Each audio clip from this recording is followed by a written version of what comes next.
नमस्कार, स्वागत है आपका संसद टीवी में और मैं इस वक्त हूँ प्रयागराज में।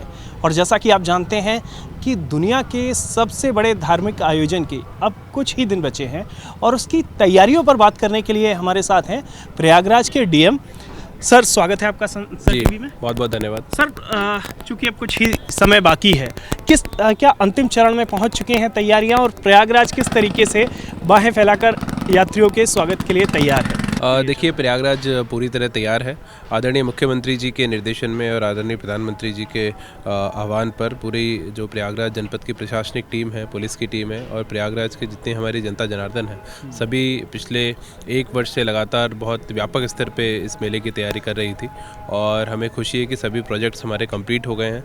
मेले की बसावट का काम बहुत तीव्र गति से चल रहा है। लगातार हमारे जितने भी प्रमुख 13 अखाड़े हैं और उनके जितने भी हमारे साधु सन्यासीगण हैं, सभी का लगातार आगमन यहाँ पर हो रहा है और लगातार उनके नगर प्रवेश के साथ में और आने वाले समय में जो अमृत स्नान होना है उसकी तैयारियां हैं।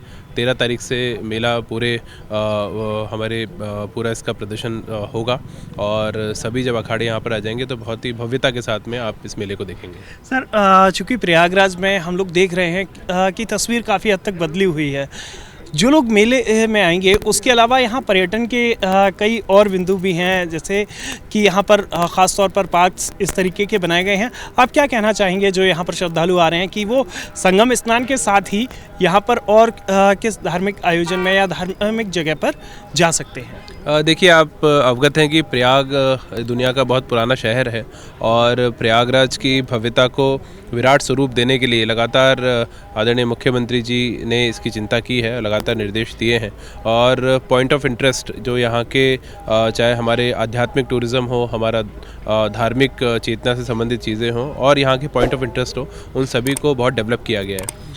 संगम में पूजन स्नान के साथ में लेटे हुए हनुमान जी का दर्शन करना हो, अक्षयवट और सरस्वती कूप के दर्शन करना हो, इसके अतिरिक्त हमारे सोमेश्वर महादेव, मनकामेश्वर महादेव जी, नाग वासुकी मंदिर, द्वादश माधव टेम्पल और इतने अधिक मात्रा में पॉइंट ऑफ इंटरेस्ट तैयार किए गए हैं। अखाड़ों को यहाँ पर रहते हुए देखना, सभी साधु सन्यासियों से जो कि हिमालय की कंदराओं में भी पूजा अर्चना करते हैं, ध्यान लगाते हैं और वो इस एक तो 45 वर्ष बाद जो कुंभ का विशेष अवसर आया है, इस दौरान यहाँ पर आ रहे हैं, तो निश्चित रूप से बहुत भव्य स्वरूप है और बहुत सारे लोग आशीर्वाद लेने के लिए और कुंभ में अमृतपान करने के लिए आएंगे। तो निश्चित रूप से बहुत फैला हुआ क्षेत्र है। लगभग 6000 करोड़ के 600 से ऊपर परियोजनाएं विगत वर्षों में यहाँ पे जो शिलान्यास किया गया था, उन सबका आदरणीय प्रधानमंत्री जी ने पिछले माह लोकार्पण किया है और आप देख रहे हैं कि बहुत ही सुंदर भव्य प्रयागराज निकल कर आया है। एक आखिरी सवाल और समझना चाहूँगा सर, चूँकि रेलवे का भी अपना अहम योगदान है।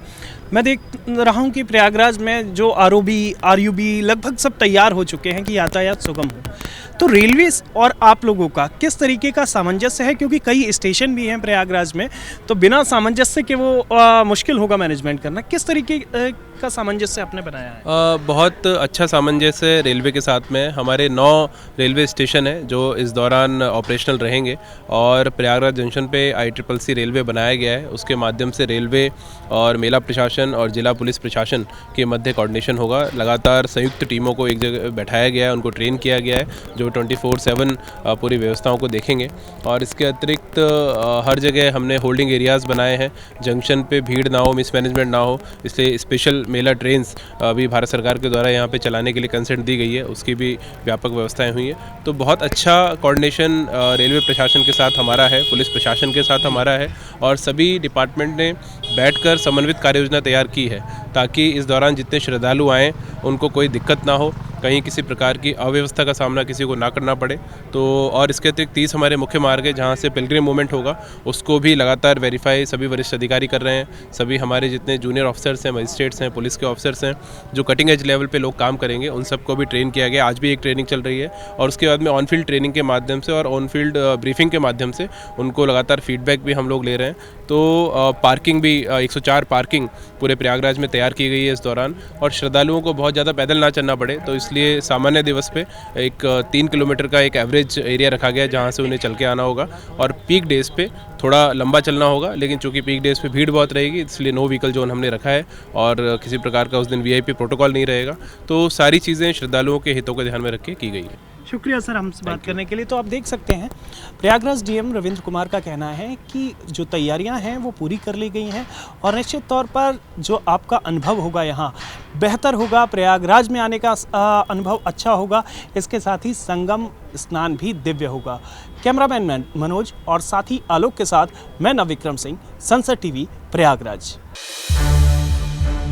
संसद टीवी के और भी प्रोग्राम्स देखने के लिए सब्सक्राइब करें हमारा YouTube चैनल और हाँ, इन्हें लाइक और शेयर करना ना भूलें।